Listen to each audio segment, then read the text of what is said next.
Instagram pour savoir si vous avez une préférence au niveau du sujet que je devais aborder sur cette vidéo que vous verrez donc normalement dimanche, mais aujourd'hui je vous parle en jeudi. Je préfilme cette vidéo puisque nous partons dans le sud, donc ça tombe très bien puisque comme ça je vais pouvoir aborder cette vidéo sous 3 aspects. Alors l'organisation pour la partie vie quotidienne, l'organisation au niveau de comment je mets en place les thématiques pour le co-schooling avec Noan, et je vais vous parler également de l'organisation quand on a des semaines comme ça où on part en week-end ou en vacances, parce que il y a quelques petits trucs que je mets en place spécifiquement pour cette période. Je vais commencer par ce qui vous intéresse certainement le plus, ça doit être l'organisation générale du quotidien. Donc il faut savoir que évidemment je suis comme n'importe qui, quand on est en période de vacances, je lâche du lest évidemment, puisque j'ai les enfants à la maison. Pour moi il n'y a pas d'aller-retour à faire, je n'ai pas les mêmes contraintes qu'avec le rythme de l'école, donc forcément c'est beaucoup plus souple. Par contre il y a quand même des petites habitudes que je garde exprès parce que sinon on se laisse vite déborder. On est tous pareils, hein. Il y a des jours où on a la flémingite aiguë, donc le concept des vacances est fait un petit peu pour ça, histoire de faire retomber la pression et apprendre de nouveau à lâcher prise. Mais pour autant, si on s'amusait à totalement lâcher prise, la maison serait un capharnaüm. Donc je garde quelques habitudes. Je vais vraiment vous parler de l'organisation au quotidien que j'utilise toute l'année, que ce soit en période de lâcher prise ou en période scolaire. Parce que pour moi, ce sont les outils de base pour pouvoir éviter justement de voir le fiasco s'installer. Donc le premier outil que j'utilise, c'est un planeur qui me permet de mettre en place 3 choses. La première, évidemment, de base, c'est de faire mes menus. Il y a évidemment des semaines où je ne fais pas mes menus. Des semaines comme par exemple le cours de l'été où on va manger principalement des salades parce qu'il fait super chaud. Je n'ai pas besoin de mettre mes menus en place, mais malgré tout, je pense qu'il y a 90% de l'année où je reporte mes menus sur un planeur. L'avantage du planeur, c'est que si jamais j'ai besoin de faire des courses spécifiques, j'ai une page qui me permet de mettre mes petites notes et mes listes éventuellement de choses bien précises. Si j'ai par exemple plus de savon pour faire ma lessive, si j'ai besoin de racheter du percarbonate pour détacher, enfin vous voyez, des petites choses comme ça. Donc j'utilise le planeur principalement pour ça. Le planeur, il m'a coûté une bouchée de pain puisque vous en trouvez toute l'année quasiment chez Action. Ce sont des petits modèles. Moi j'avais choisi ce modèle que je trouvais très joli, avec une petite phrase qui est très positive qui dit que en gros c'est une bonne journée, on va avoir une bonne journée. Un mantra très simple mais qui parle à tout le monde. Et donc ce que je fais, c'est qu'à la base en fait ce sont de simples colonnes neutres. Je prends ma petite règle et je trace en fait par rapport à mes différents repas que je veux mettre dessus. Nous en l'occurrence on mange tous les jours à la maison, le matin, le midi, le goûter, le soir, à part quand nous sommes invités ou quand nous allons au restaurant. Donc je divise exprès en sections mon planeur avec le midi, puisque le matin en fait on fait notre plateau, c'est tout le temps la même chose, je n'ai pas besoin de l'écrire, mais donc je mets le midi, une ligne goûter, le dîner, et samedi dimanche comme c'est dans la même colonne, je fais une ligne en plus en biais pour pouvoir distinguer les 2 journées. Donc c'est tout simple, je note juste grosso modo ce qu'on va manger. Évidemment rien n'est fixé, il y a des fois je marque un menu pour le jeudi et en fait on va le manger le lundi. Enfin voilà, il y a des choses comme ça puisqu'en fait je prépare bien souvent mes menus environ 2 jours avant le début de la semaine concernée. Comme ça me permet de voir pour le marché le dimanche si j'ai besoin d'acheter des légumes ou des fruits spécifiques dont j'aurais besoin. Donc ça vraiment c'est un outil obligatoire à mon sens pour une gestion de temps, de budget, et en même temps ça permet, je vous dis, de gérer les listes de courses. Donc c'est un seul et même outil plutôt que d'avoir des petits papiers partout. Autre chose, pourquoi je fais mes menus souvent le vendredi ou le samedi? Tout simplement parce que j'aime cuisiner soit le dimanche quand je peux, pendant les siestes des enfants, donc tout l'après-midi, environ sur 2h30, 3h. Ça, c'est vraiment dans l'idéal. Quand je peux le faire, c'est parfait parce que ça me permet de cuisiner des repas du lundi jusqu'au jeudi. Et comme ça, le jeudi, je recuisine ce dont j'ai besoin pour finaliser la semaine. Sinon, je cuisine le lundi. Voilà. Donc, ça, c'était à mon avis le point sur lequel vous aviez le plus de questions. Je pense que j'ai regroupé le maximum d'informations.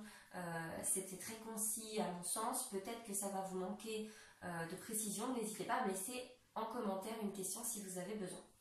Autre élément que j'ai obligatoire, c'est un agenda. Ça fait des années que j'achète des agendas. Cette année, ils en avaient des très beaux chez Action que j'ai beaucoup apprécié. Pourquoi? Parce qu'en fait, ils avaient bien une page par jour. Ce sont des agendas de collégiens, lycéens.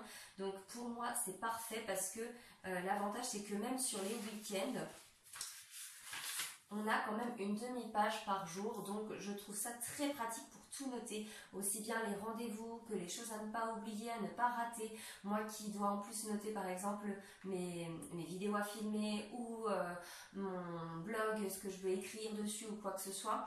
Comme là j'avais vraiment une grosse relâche avec le fait qu'il y a eu les vacances, il y a eu beaucoup de choses dans la maison avec les travaux. Donc là vraiment je me suis dit il me faut un agenda un peu plus gros que ce que j'avais pris l'année dernière où il n'y avait pas beaucoup de place. Là au moins je n'ai pas d'excuses, je peux tout noter.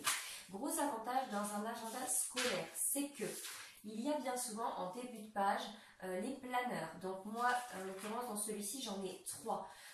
J'en ai exploité 2 pour le moment. Un spécifique pour les tâches ménagères et un pour mes tâches sur les réseaux sociaux. Donc vous voyez que celui sur les réseaux sociaux est quand même assez complet. C'est une routine que j'ai mise à plat il y a quelques jours. J'essaye de m'y tenir le temps que ça se mette en place, que je reprenne bien mes marques avec la rentrée, etc. Normalement tout ça va bien rouler d'ici quelques temps. En tout cas, le fait que ce soit écrit me force à le faire. Idem pour le ménage, avec le fait qu'il y a les travaux, je module évidemment, mais le but c'est de commencer à prendre les bonnes habitudes et les bons réflexes pour quand la maison sera enfin achevée. On croise les doigts. Voilà, donc j'ai mis un code couleur à chaque fois pour tout ce qui est aspirateur, pour tout ce qui est les toilettes, etc. C'est-à-dire qu'au jour d'aujourd'hui, même si je n'ai pas envie forcément de lire, je vois le code couleur, je me dis ah oui, aujourd'hui j'ai ça à faire. Voilà, donc ça roule. Donc par jour comme ça me permet de bien entretenir la maison. J'ai un conjoint qui a un travail qui est très très prenant, surtout en pleine saison qui court à peu près de avril jusqu'à fin septembre, mi-octobre, grossièrement on va dire. Donc du coup, c'est vrai que la gestion du ménage, tout ça, c'est un peu tout pour ma pomme. Surtout qu'il s'investit énormément dans les travaux de la maison. Donc voilà, j'évite de lui reprocher de ne pas m'aider. Parce que malgré tout, des fois, ça sort tout seul, je suis fatiguée, j'aimerais bien avoir un coup de main, mais malgré tout, voilà, je sais que c'est une période qui est compliquée à gérer, donc ça m'aide beaucoup à gérer et à avoir une maison qui est bien tenue. Autre élément que j'aime beaucoup en fait dans les agendas scolaires, c'est qu'il y a des pages de notes. Donc l'avantage c'est que ça me permet de mettre voilà, des petites choses dedans spécifiques, type quand j'ai une idée qui me vient, quoi que ce soit, comme ça je l'ai toujours avec moi. Je peux écrire dessus très facilement mes idées. Donc c'est vraiment très chouette comme outil je trouve. Et pour moi c'est un indispensable du quotidien. Mais vraiment, je consulte tous les jours pour ne rien rater. Maintenant, un autre élément que j'adore, que j'ai maintenant depuis un an, ouais, il commence à être bien rempli, vous voyez qu'il est quand même bien épais parce que dedans je stocke aussi des choses. C'est mon cahier à intercalaire que j'avais acheté chez Action. Je trouve génial d'avoir des intercalaires dans mon cahier parce que ça me permet d'avoir une section pour la maison, une section pour ma fille, une section pour mon fils et une section spécifique à moi, mes envies de livres. En fait, ça fonctionne un petit peu, si vous voulez, en complément de ça. Moi, j'avais besoin d'avoir 2 outils parce qu'il y a beaucoup de gens qui utilisent le bullet journal et qui mettent tout dedans. Et moi, impossible pour moi d'utiliser un bullet journal. Je suis beaucoup trop brouillonne si j'utilise ce genre de choses, je ne m'y tiendrai pas. Donc il me fallait vraiment 2 outils bien distincts. L'avantage c'est que là-dedans je peux faire mes listes, je peux mettre mes idées, je peux vraiment tout chapeauter comme je l'entends. Donc c'est très très pratique pour moi au quotidien d'avoir cet outil en complément. Je vous dis, en plus j'ai fait vraiment des sections spécifiques à chaque chose. Comme ça, je peux vraiment ne pas m'éparpiller, je sais où je dois retrouver les éléments, ça me permet de pointer, de cocher, et une fois que c'est fait, hop, on passe à autre chose. Une page, évidemment, par sujet, hein. On ne met pas 15 000 choses par page, c'est quand même la base pour se repérer. Et dedans, je mets éventuellement, quand on a des invitations, des choses comme ça, que je ne veux pas les perdre, par exemple là, on a le mariage de ma cousine ce week-end, et bien elle est dedans, elle est derrière l'intercalaire transparent qui fait guise de couverture, donc c'est très pratique. Voilà. Pour moi, ça, ce sont les 3 outils essentiels au quotidien. Peu importe la période de l'année, peu importe ce qu'on fait ou où on va, ça m'accompagne au quotidien. Je vais passer à la partie co-schooling pour Noan. Et pour la partie co-schooling, j'utilise plusieurs petites choses qui sont spécifiques à Noan. J'ai par exemple créé son cahier dans lequel je mets nos expéditions, nos week-ends, nos vacances, etc. pour que ça lui fasse des souvenirs. Quand il saura écrire, je pense qu'il continuera à écrire avec moi dessus. Mais en tout cas, ça c'est un outil que j'utilise depuis très peu de temps. Et qui permet à l'enfant d'avoir une trame. C'est un petit peu comme le cahier de vie en classe, ça lui permet d'avoir quelque chose en dehors de l'école pour se créer des souvenirs et pouvoir parler, donc ça permet de travailler en même temps le vocabulaire. C'est un outil que vous pouvez mettre en place très tôt. Moi ça faisait longtemps que je voulais le faire, mais comme on n'avait pas beaucoup bougé avec ma grossesse, etc., je ne l'avais pas fait avant. Donc maintenant c'est chose faite, je ne vous le présente pas parce que ce sont des choses personnelles qui sont à l'intérieur, je ne vois pas l'intérêt de vous le montrer. Mais sachez que c'est un très bon outil pour accompagner les enfants, sans parler même des activités que vous pouvez voir derrière moi ou quoi que ce soit. Je trouve que c'est quelque chose qui crée en plus des souvenirs magnifiques à partager en famille, donc c'est sympa. Par contre, un outil que j'utilise pour le co-schooling cette fois-ci, c'est mon petit carnet que je vous avais déjà présenté, mais que je vous remontre. Je l'ai un petit peu modulé par rapport à ce que je faisais l'année dernière. L'année dernière, j'avais tendance à le tenir un petit peu comme en IEF, c'est-à-dire à marquer par matière ce qu'on avait pu faire dans la semaine qui se reportait à cette matière. Maintenant, je préfère faire autrement. C'est-à-dire que là, je vais vous montrer par exemple, la période du 15 au 4 août, par exemple, nous avons traité, du 15 juillet pardon, au 4 août, nous avons traité le thème de la mer. Donc ce que j'avais fait, c'est que comme ça s'étalait sur 3 semaines, je m'étais noté par semaine mes objectifs de ce que je voulais présenter à Noan. Il y avait des vagues sensorielles, il y avait des activités avec des cartes de nomenclature, des petits personnages, il y avait pas mal de choses. Je vous mets le lien en barre d'infos si vous voulez savoir tout ce qu'on a fait sur le thème de la mer, ce sera beaucoup plus simple pour moi. Le but étant ici de vous présenter plutôt l'outil, non pas le thème. Donc voilà, j'avais vraiment mis en place ce type de trame, ce qui fait qu'en fait, tous les jours, je n'ai pas forcément d'obligation. J'ai juste les idées par semaine de ce que je veux mettre en place. Et pour ce qui est en fait du planning, j'utilise le planeur de Google qui est donc sur mon téléphone, et donc tous les jours j'ai des petits rappels qui me disent tiens aujourd'hui si tu peux mets en place cet atelier. Si je vois qu'il est réceptif, je le mets en place, sinon je le reporte à plus tard. Si on ne fait pas tout, ce n'est pas grave. L'avantage c'est que là en fait je peux classer mes idées par thème et me référer à ça pour tous les jours voir si je veux mettre en place un atelier, retrouver l'idée. Si par exemple je l'avais trouvé sur Pinterest, hop, ça va être écrit, je sais où il va falloir que j'aille la chercher, je ne vais pas mettre des heures. Voilà comment je m'organise pour le co-schooling, et ça va être comme ça sur toute l'année. La seule chose que je n'ai pas indiquée dans ce carnet en co-schooling, c'est ce que vous voyez derrière moi. En fait, c'est simplement une petite étagère spécifique que j'ai mise en place pour la rentrée, pour préparer Noan à retourner à l'école. J'avais mis 2-3 éléments, donc vous voyez, j'avais ressorti nos alphas qui nous ont accompagnés cet été, j'avais ressorti son premier dictionnaire pour faire un truc un petit peu sympa, j'avais mis des livres, j'avais trouvé ça dans son pomme d'api, c'est une petite école en carton avec des personnages pour jouer, pour mettre en scène, lui montrer que c'est rigolo l'école. Je lui avais mis un puzzle avec des chiffres et je lui avais mis son tout nouveau carnet avec des crayons de couleurs qui lui ont été offerts, son pomme d'api sur la rentrée et puis des comptines à chanter. Voilà, tout simplement pour accompagner la rentrée. Voilà comment je mets en place le co-schooling. Je vais progressivement donc changer les thèmes un petit peu. Je ne me mets pas la pression, je le fais au fur et à mesure de ses envies, de ce qu'on a prévu également. Voilà. Également, ce qui m'accompagne pour le co-schooling, c'est ce type de trieur que je trouve chez Action, que je trouve génial. En fait, ce sont des pochettes, vous voyez, qui sont à rabat comme ça. Et du coup, l'avantage, c'est que dedans, je peux classer, par exemple, mes supports que je vais utiliser pour la semaine. Je n'ai plus qu'à les sortir. J'ai une pochette également qui se ferme ici, donc ce qui fait que si par exemple j'ai des cartes de nomenclature qui peuvent glisser ou quoi que ce soit, je les mets dedans. Et donc toutes les semaines, ça va m'accompagner pour mettre en place mes thèmes. C'est très pratique en fait parce que bien souvent mes thèmes, je les prépare dans la semaine qui précède la mise en place. Et donc du coup, je glisse tout dedans. Une fois que tout est checké dedans, que je considère que j'ai bien tout, je peux mettre en place le thème et je sais que je suis partie de tous mes outils. Voilà au niveau de l'organisation du co-schooling. Et maintenant, je vais vous parler des 2-3 petits trucs spécifiques que je mets en place les semaines où je pars en week-end ou en vacances. Cas de cette semaine, comme je vous disais, puisqu'on part pour un mariage dans le sud, on part ce soir. Donc, les choses que je fais obligatoirement, c'est la veille du départ, je fais mon ménage à fond. Donc, hier, par exemple, j'ai terminé vers minuit et demi en me douchant, sachant qu'avant, donc j'avais passé l'aspirateur, lavé par terre. Il faut que la maison soit pas impeccable, mais en tout cas d'écart pour que quand on revienne, on n'a pas l'impression d'avoir laissé la maison dans un chaos total et qu'il n'y a plus qu'à vider les valises. Qu'est-ce que je fais également? Je prépare toutes les valises en amont. Mes piles de vêtements étaient prêtes depuis mardi. Hier, j'ai tout mis dans les valises et j'ai tout chargé dans la voiture. C'est-à-dire que là, nous sommes le matin, il doit être 10 h, quelque chose comme ça. Et déjà, ma voiture est prête. Je n'ai plus qu'à mettre le panier avec les denrées alimentaires et le vanity, puisque nous devons tous prendre nos douches avant de partir ce soir. J'ai préparé également toutes les tenues de route, c'est-à-dire que comme on part le soir et que le but c'est de pouvoir coucher les enfants en rentrant, les enfants seront en pyjama et nous on sera dans des tenues, on va dire confort, pour n'avoir plus qu'à faire sauter par exemple le short et se coucher en t-shirt s'il le faut, pour pas faire trop de bruit, ne pas déranger tout le monde. Voilà, et dernière chose que je fais obligatoirement, c'est que si je dois cuisiner des choses spécifiques pour emmener, là je vais le faire une fois que j'aurai filmé cette vidéo. Donc il me reste un cake à faire et je vais faire également un cake sucré pour les goûter, pour emmener avec moi.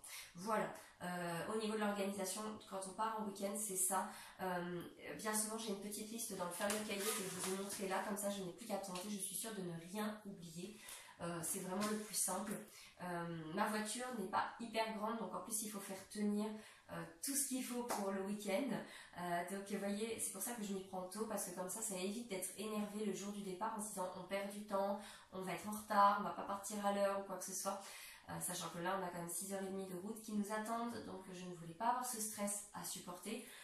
Au moins là je sais que tout est fait, on peut partir à peu près serein, même si je sais qu'il y aura forcément des couacs puisque monsieur est très pris par son travail, donc je sais qu'on risque de pas partir à l'heure, d'arriver tard dans la nuit, mais c'est pas grave, je me suis déjà ôtée d'une charge mentale, ça c'est fait, et c'est comme ça que j'arrive à partir à peu près sereine, parce que je suis quelqu'un de très nerveux, je pense que vous l'avez un peu deviné dans mon tempérament, à vouloir toujours être carré, cadré. Donc voilà, s'il y a un truc, un grain de sable dans l'engrenage, je suis capable de partir très loin dans mes émotions, dans ma colère. Donc je préfère éviter ça à tout le monde et je m'enlève un maximum de stress en faisant comme ça. Voilà. Même si des fois ça énerve monsieur parce que du coup je me couche tard, je fais 3 tonnes de trucs et du coup il a l'impression que je me surmène, mais en fait pas du tout. Pour moi c'est une façon de décharger au maximum ma tête et de pouvoir me poser une fois qu'on fait le trajet. Tout simplement. Vous savez tout, ou presque, puisqu'il y a des choses bien évidemment qui sont propres à chaque maison, à chaque famille, qui s'adaptent à vos besoins spécifiques, mais en tout cas là je vous ai présenté des outils qui sont pour moi incontournables. N'oubliez pas que là en dématérialisé, je ne vous l'ai pas montré puisque c'est sur mon téléphone, le Google Planner est vraiment un outil génial qui est hyper fonctionnel. Vous pouvez mettre des couleurs par rapport à ce que vous faites, par rapport au type de rendez-vous, par rapport au type d'activité, par rapport au programme, par rapport à plein de choses. Vous pouvez vraiment vous en servir, je pense, à toutes les familles, que ce soit les familles lambda où les 2 parents travaillent, que ce soit les familles comme moi, où il y a la maman qui est à la maison, qui met en place des activités ou quoi que ce soit.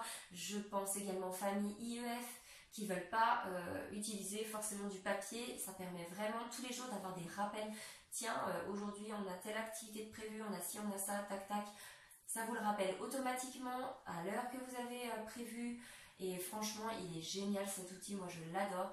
Et en plus, vous pouvez le consulter sur votre ordinateur, c'est-à-dire que vous pouvez utiliser tous vos outils aussi bien mobiles qu'ordinateur pour pouvoir travailler sur votre planeur. C'est très très très pratique et c'est lié à votre boîte mail Google, Gmail. Autant pour moi. Donc vraiment je vous le recommande fortement. J'espère que cette vidéo vous aura aiguillé, peut-être donné des nouvelles idées. Si jamais vous avez des questions spécifiques par rapport à votre cas particulier ou quoi que ce soit, n'hésitez pas à me laisser un petit commentaire. Si vous avez aimé la vidéo, merci d'aller encourager avec un petit pouce. Si vous pensez que ça peut encourager les gens à s'organiser autour de vous, partagez éventuellement cette vidéo. Et si vous voulez suivre mon quotidien, je vous invite à suivre Instagram, c'est là où je suis tous les jours et j'ai pensé aux gens qui ne voulaient pas se mettre sur Instagram.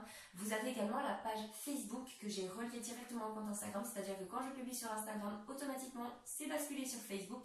Et en plus sur Facebook, l'avantage c'est que je vous partage régulièrement mes petites lectures, mes petits trucs que je peux trouver sur les réseaux sociaux, que j'aime bien partager avec vous et que je ne peux pas partager sur Instagram.